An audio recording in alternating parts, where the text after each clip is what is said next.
The storm rolled in, and the waters of the Great Lake turned muddy. Uncle Utnyaw and Ahung were rowing a small boat in the middle of the lake. Naw, look at that! Fish are swimming all over the surface. Today, you and I are going to hit the jackpot. Yeah, this time I brought the bamboo traps. Tonight, the whole village will eat until their bellies are bursting, and I'll be praised as the fish-catching hero. Ahung, hero, huh? You keep swaying and making the boat rock. Sit still or you'll fall in, fool.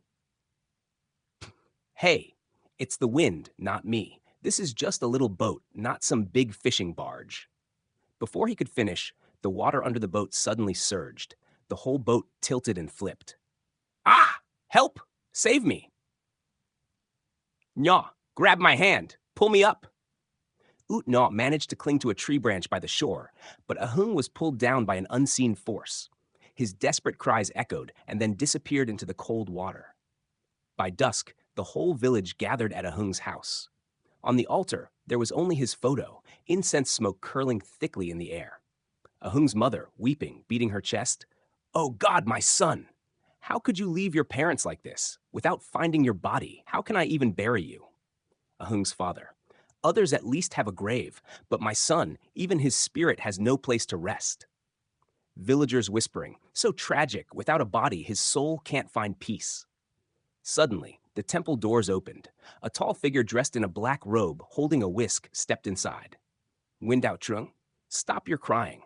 I came as soon as I heard the news. Ahung's body is still in the lake, but his soul has been captured by the water spirit. Village chief? What, the water spirit? It's real? Windao Chung, there are things unseen by mortal eyes, but they lurk around us. If we are not careful, the whole village will be dragged down into the lake. The room fell silent. Everyone looked at one another, their faces pale. Late that night at Utnaw's house, the door creaked open. A drenched figure, hair covering half its face, staggered in. Who's there? Ghost of Ahung. Horse, it's me? Hung? No, why didn't you save me? Why wasn't it you who died instead of me? Brother Hung, I was dragged under too, but I was lucky to grab a branch.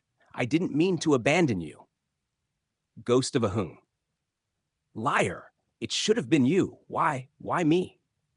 The ghost vanished, leaving behind the foul stench of mud. Utnaw collapsed, drenched in sweat. The next day, it rained endlessly, the sun hidden. From the lake echoed haunting calls, ghostly voices. Come swim with us. The water is so cool. Some villagers, entranced, walked straight into the lake and vanished. Meanwhile, Utnaw was being lured by Ahung's ghost. His eyes glazed over, his body moving toward the lake. Suddenly, whack! A wooden stick smacked his head. Ow! Who hit me? Tin, peering, holding a rough wooden sword. It's me. If I hadn't hit you, the water spirit would have dragged you away already. Utnaw. You brat. You hit me so hard I nearly fainted. You're no better than the ghost. This isn't just any stick. It's sacred wood I found in Master Trung's trash pile. I carved it into a sword, and guess what? It works. Windao Trung? What? That was a warding wood I accidentally discarded, and you dare to turn it into a toy sword? So it really is magic. Awesome, I've got a holy sword. That night, the village hall glowed with torches. Village chief, if we don't fight back, the whole village will vanish into the lake. The water spirit fears fire, sacred wood, and light. I will set up protective wards, but you must all keep your courage. The villagers nodded, fear in their eyes. Tin Tin was assigned to help, but caused chaos instead, hanging garlic everywhere, then sneaking bites of it. Burning so much incense, the smoke filled the house and made his grandfather cough violently. Grandfather, good grief, we'll die of smoke before the ghost even shows up. He pasted talismans upside down. Gwindao Trung? Oh heavens, the ghost will read the charms backward and laugh itself silly. Fear and laughter mingled in the night. The next morning, the rain stopped, but the lake remained gloomy. Tintin and Utnaw formed a water spirit hunting squad. Tintin, you're the lieutenant. I'm the general. Whoever has the holy sword is the commander. What? I'm bigger than you. Why am I just the soldier? Big body, small brain. Who saved you yesterday? Who's got the magic sword? Answer me. Fine. You're the general. They stepped to the lake's edge. The waters bubbled, and a massive shadow rose. It was the water spirit. Its wet body dripped, hair like seaweed, blank white eyes glaring. Water spirit, give me Utnaw's soul! Tintin, I'm finished! Not yet, I'm here! He swung the wooden sword wildly.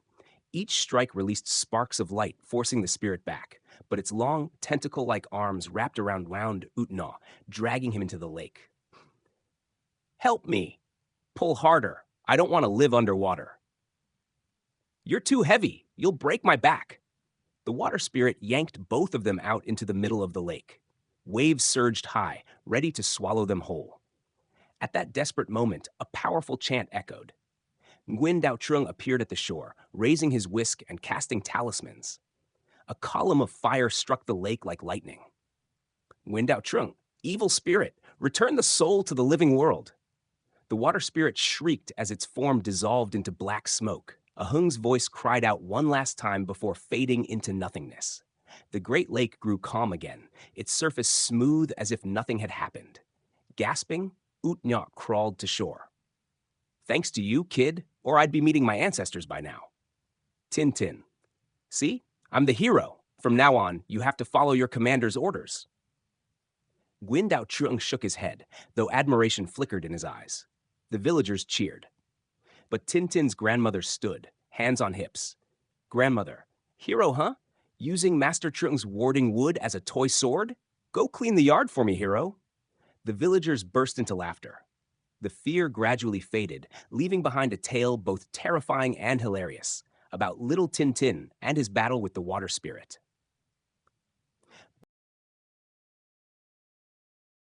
That night, the villagers held a feast in celebration. Lanterns glowed brightly, and everyone was cheerful, relieved they had escaped the water ghost. Only Utnyaw sat in the corner, drinking cup after cup of rice wine. If it weren't for me, Hung wouldn't have died. He blamed me. How am I supposed to live with this? Tintin, sitting next to him, holding a cup of water. Don't think too much, uncle. If you had died instead, then I wouldn't have an uncle anymore. Besides, it was the water ghost's fault, not yours. But I can still hear him crying in the wind, like he hasn't let go. Just then, the oil lamp in front of the communal house suddenly went out. A cold wind swept through, carrying a wailing sound. A shadowy figure appeared in the courtyard, a Hung's spirit, eyes glowing red. A Hung's spirit. I am not at peace. Blood debt must be paid in blood. The villagers panicked and scattered. Village chief, stay calm, everyone. Where is Master Nguyen Dao Trung? Nguyen Dao Trung stepped forward, his face stern. Nguyen Trung, his soul is bound by resentment. The water ghost is dead, but his spirit has not yet been released. Only a close friend or kin can resolve this. You mean me? Yes, but you alone are not enough. We need the pure light of a child. He looks at Tintin. Wait, you mean me? Oh no, I'm only 10 years old. I haven't even gotten married yet, and now I have to catch ghosts? You little rascal, thinking about marriage at 10? Go save the soul. The confrontation with Ahung's spirit that night, Nguyen Dao Trung set up an altar by the lake. The wind howled, waves crashed violently. Ahung's spirit emerged, his body bruised purple, his eyes blazing. Ahung's spirit, Naw! Give me back my life. Utnaw trembled, kneeling on the ground. Brother Hung, I know I was lucky to survive, but if I could, I'd rather light incense for you every day. Please don't drag me down with you. Tintin. That's right, the dead can't blame the living. If Uncle Naw dies, who's going to chew betel with Grandma? Who's going to take me fishing?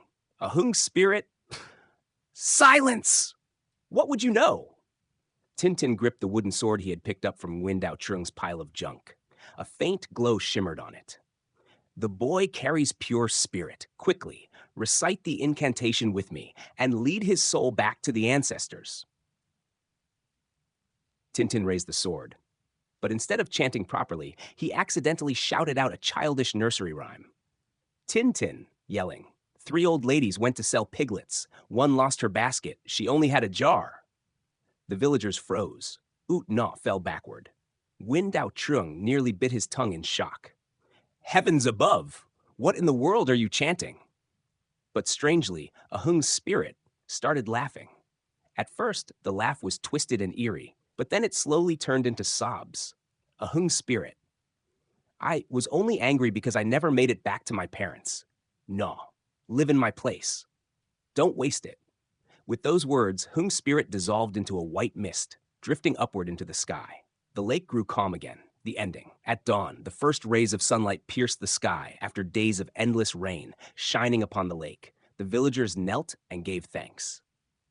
Utna wiped his tears and turned to Tintin. Thank you, kid.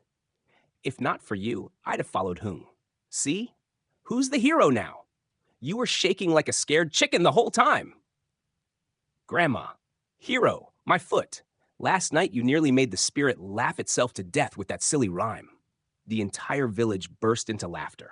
The fear faded, leaving behind only the eerie tale of Ahung's ghost, the water demon, and little Tin Tin, mischievous, foolish, but somehow clever enough to save the entire village.